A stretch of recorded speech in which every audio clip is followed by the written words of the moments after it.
Hello, in this video I want to show you how to perform auto tuning on Dyon Smart TV. And to do this we'll need to use our remote. You will need to click on the home button right here and then go to the settings. It's that gear icon right here on the left. Now select the channel.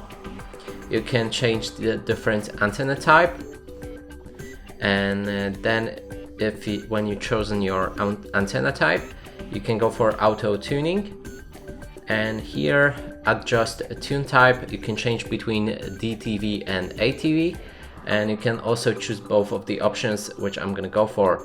Then pick the country or region for the channels, and also you can activate the logical channel number, which will automatically adjust the number of channel and select the channels so that they're organized. Now when everything is ready, click on the search, and when your antenna is connected it will find all of the channels available.